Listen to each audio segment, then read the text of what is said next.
What's up, guys? It's TechnoViking23 coming to you today with a Raid Shadow Legends video.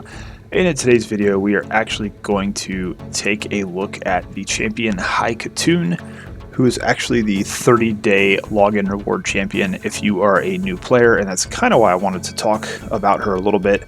I had been mentioning I was going to start doing some guides for newer players on the login champion, so you can kind of see if it's something you want to invest in. So we're going to start off with High Khatun because you do get her at day 30 pretty soon after you start your account. And she is actually a very solid champion that you can use even into the mid and late game. And I'm going to be showing some pictures that are going to pop up on the screen here. You'll kind of see some of the dungeons that I've been running with her, just to give you an example that you can use her in some late game situations. She's not going to be the best speed aura lead for you once you get later into your account, but depending on what you pull from your shards, she may wind up being very useful for you even deep into the game. Now, my High Khatun is level 60. I have fully ascended her, and I have used her since I got her on day 30. My account's almost 8 months old, so I can kind of give you guys an idea of how much I enjoy using this champion. So we'll get into her gear and everything here just a little bit. We'll kind of talk about her statistics, if I could talk, and also her skill kit. Let's actually go ahead and look at her kit. Again, she's in the Barbarian faction, and her first one here is Imperial Grace. Attacks one enemy with a 25% chance of putting a decreased speed debuff for 2 turns, which is pretty useful for an A1. It's not going to hit very hard, but it's a decent debuff there if you can get it to land. But her most important skill is actually her A2, which is Rally the Horde, which places an increased speed buff, fills the turn meters of all allies by 15%, and causes cats to jump on your desk and try to interrupt you when you're making guides, as usual. It places 30% increased speed buff on all allies for 2 turns. This is an amazing ability. You can get it down to a 3-turn cooldown with 1 book. I actually don't really suggest putting too many epic books into High Khatun because you'll need them for other champions as you get them. But if you do, you want it to land on this skill. And you'll see I actually have put a book into Imperial Grace, and then 3 books went into Shamanic Lightning. That's mainly because I was trying to get them to land on Rally the Horde. And one of the unfortunate things about Raid is when you use your books, you can't get them to go to the skill you want them to. It's kind of random, just like everything else in this game. But this is the one skill you would like to get her book to land on, just to get that cooldown down to 3 turns. So Shamanic Lightning attacks all enemies with a 50% chance of decreasing the turn meter by 15%. Now, this is not amazing, but it's actually kind of sneaky good in some cases. If you want to use her in dungeons and against a couple of different bosses, the turn meter reduction always helps. It's always pretty good, especially in dungeon waves, to keep the enemies from getting any of their abilities off, certainly in later game dungeons. And it can also help you a little bit in the arena if your fight gets prolonged a little bit and she uses this. It can keep the enemy from taking a turn, which could mean the difference between winning and losing the arena battle, because a lot of times in early arena it's going to be a bit of a crapshoot. And then you have her aura, which increases ally speed in all battles. This is an important aura because it's all battles. That means it will work anywhere in the game. You'll see some auras that say faction wars only, arena only, etc. Hers will work everywhere, and that's why it's very important, especially early in the game, because that 19% is pretty big. You'll want to pretty much use her as your arena lead and your lead in all your dungeon teams and your campaign runs when you first get here at 30 days. It's basically, get her and shift her right into your lineup. Let me see if I can actually find, I don't know if I have a Spirit Host on this account, but Spirit Host is who I usually suggest new players go for right away when they first start playing. So if you're lucky, you'll have her. Here she is. And she's also got an all battle speed aura, but it's only 10%. So this will work early on, like the first 2 weeks you're playing the game. This is serviceable. But as soon as you get High Khatun at 30 days in, you're going to want to immediately put her into that speed lead position. So it's going to just give you much more of a boost when you're going through and playing content with her. So let's go over, I'll kind of just go over the gear real quick and kind of give you my thoughts on that. Now, again, this is not a guide meant for endgame. This is meant for new players, people that are just starting out, and if you're in the mid-game, because my gear it's not amazing by any standards at all, but you've seen some of the photos that pop up here. We're still able to do level 20 dungeons with her, level 20 dragon, level 20 ice golem, pretty much any of the potion keeps level 15, minotaur level 15. Even if she's weak affinity, usually it's no problem. And like I said, her gear is not amazing. I think I only have 2 6-star pieces, one being her weapon and the other being her banner. Now I suggest you put her in a full speed set or perception set, which also gives this a little bit of a speed boost. You want her to be going as fast as possible so that she goes first. And if you're going to be using her all the way up into gold arena, you're going to need her to be, at like 230 speed plus. If you're coming up through like bronze and silver, if you can get her over 200 speed, you're going to be doing really well with her. So just want to ensure that she's going to be the first person to take a turn, so she can use that Rally the Horde skill to give everybody else a turn meter boost, and then you can get your arena tune going so that your debuffer goes, and then your damage dealers go, so you can just very quickly take that first turn and just wipe out the other team. That's kind of the goal, and we'll kind of demonstrate that a little bit here in arena in a minute. So I've just got I got the speed weapon on here. We got really unlucky. This only hit speed once out of 3 chances. We've just got this common helmet with 1 speed roll on it.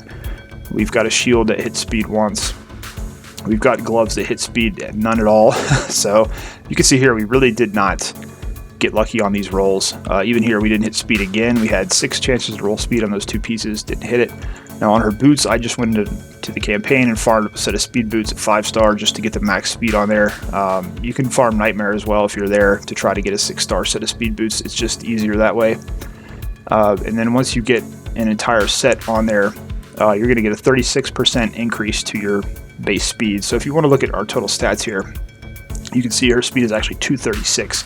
And that's even with some pretty bad rolls on that gear. So she's in pretty good shape, and that speed has worked for me through, as you've seen in the photos, a lot of different content where she'll be able to take the first turn. We also got a little bit of speed on her banner. It's not a great banner, but I threw it on there because it does have the double speed roll, or just the single speed roll there.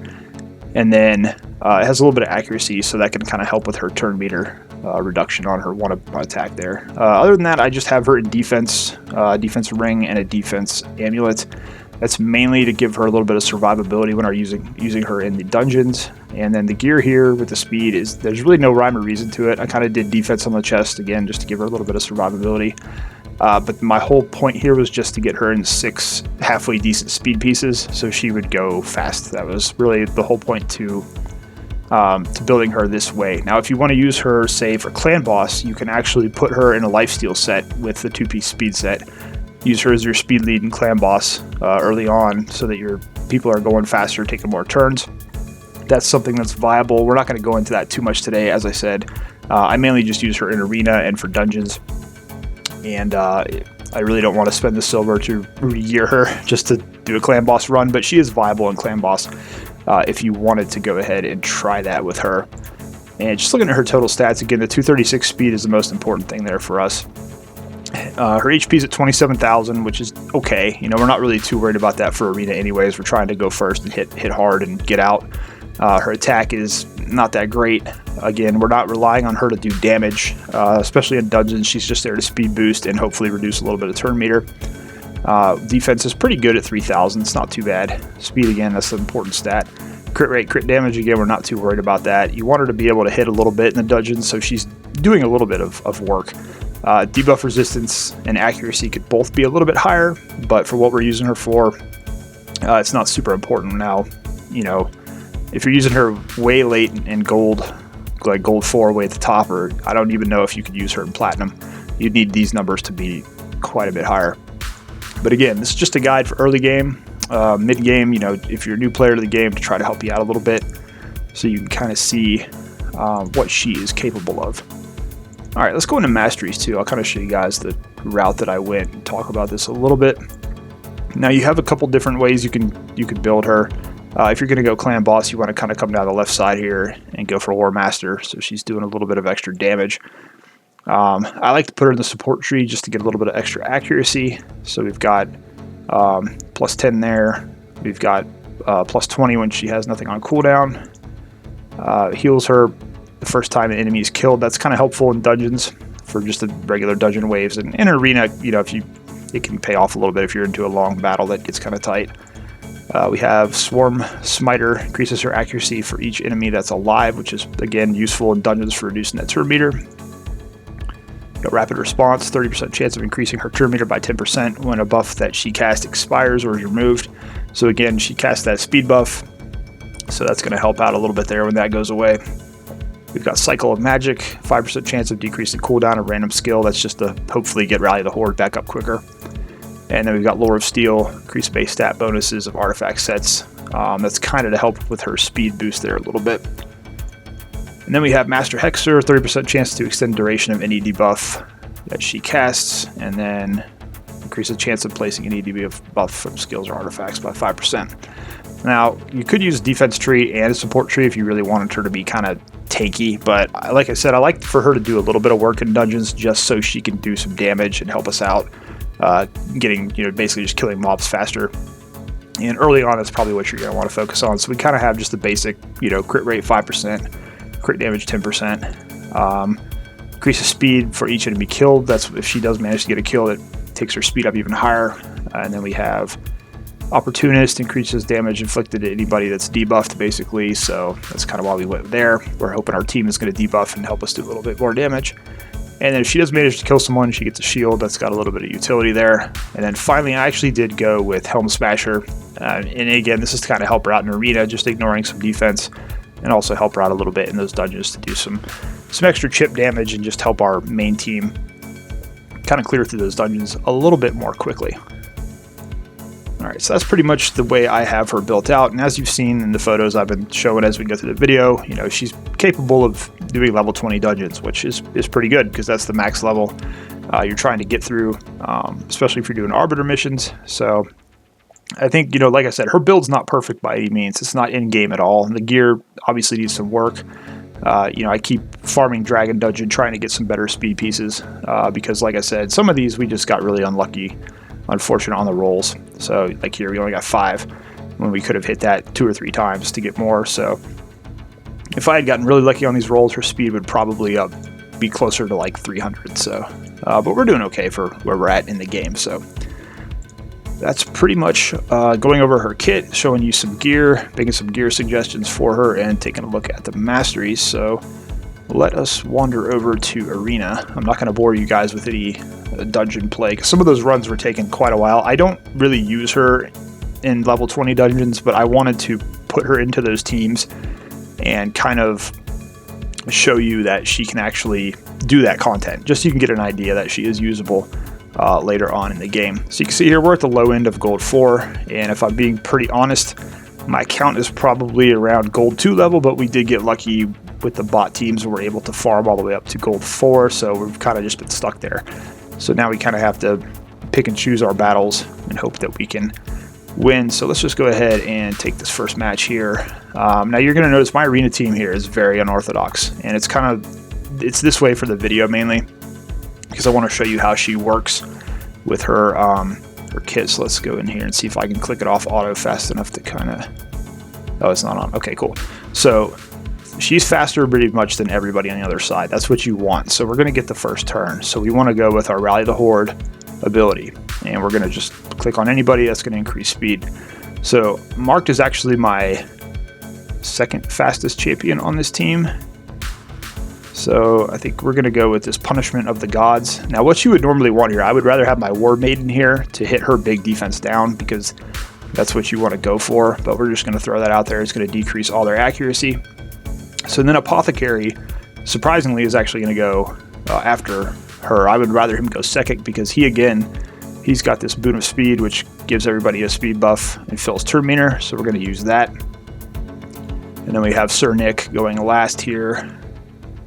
We're going to go ahead and go in with this Polar Protection attack, which is going to hit everybody, and we actually did get a kill there. And so then we're just going to let this play out. We're going to just go after Kale,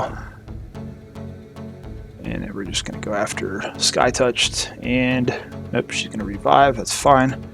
Go after her again, and we should win this pretty easily here. So,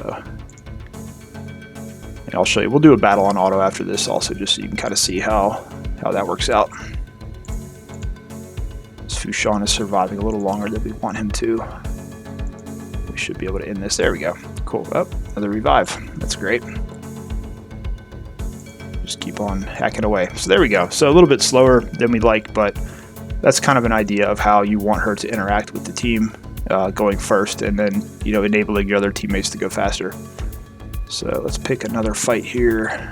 It looks like this is going to be a tough one, but we'll try this out and see if she's fast enough here to go ahead for everybody else. Okay, looks like she is. So we're going to just auto this. And you'll see when you auto it, even when you auto it, she uses that ability, that A2, Rally the Horde. She's going to use that automatically, so that's good. You want the champion to have good AI and use the ability they're actually supposed to use. But you can see there, we're probably not going to win this match, but you can see that we actually did do like the same process. It's like she used the A2, you know, Mark got to go second, Apothecary went third, Sir Nick went. So if we were using a more orthodox team, which was set up for a debuffer and a damage nuker, you'd basically see all them go in order and knock this team out before they even get a turn. That's kind of the goal that we're going for here. So,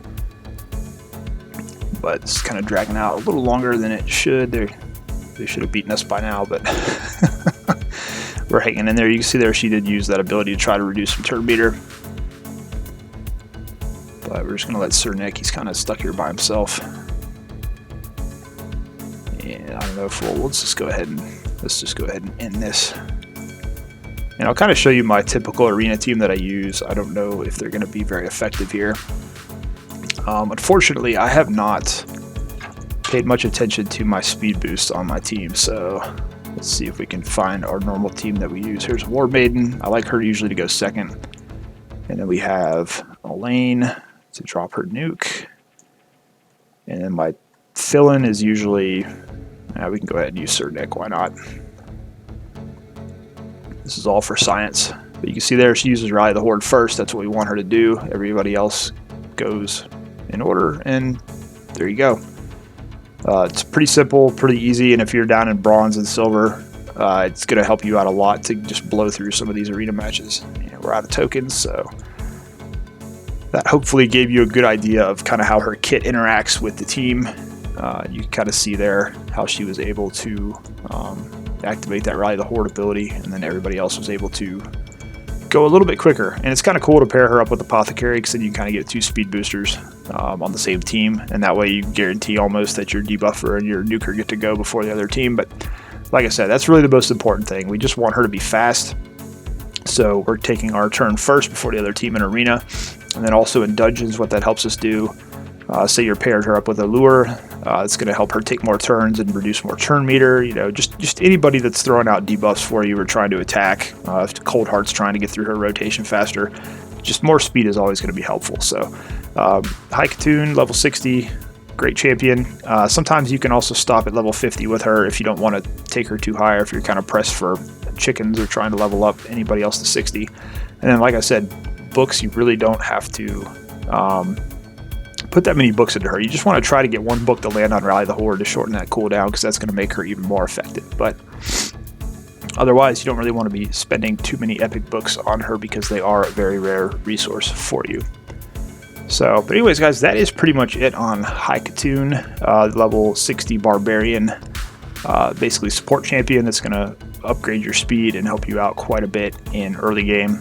Also in mid game, but as you've seen through some of the photos we've shown up here, also usable even in the level 20 dungeons. So if you guys have any questions at all about this champion, feel free to leave them down below, and I'll do my best to answer them. If you have any questions about anything you saw in the video, feel free to just drop that down in the comments. Also, this is kind of one of my first champion highlights guides, I guess you could call it. So if you have any type of criticism or anything you'd rather see me cover a little bit more in detail, please be sure to leave that down below so I can kind of improve the content next time. But I would like to keep doing these, especially for the login champions. There's Yaga the Insatiable, who no one really talks about, so I kind of want to go over him a little bit. And then you've also got several other login champions that are pretty good.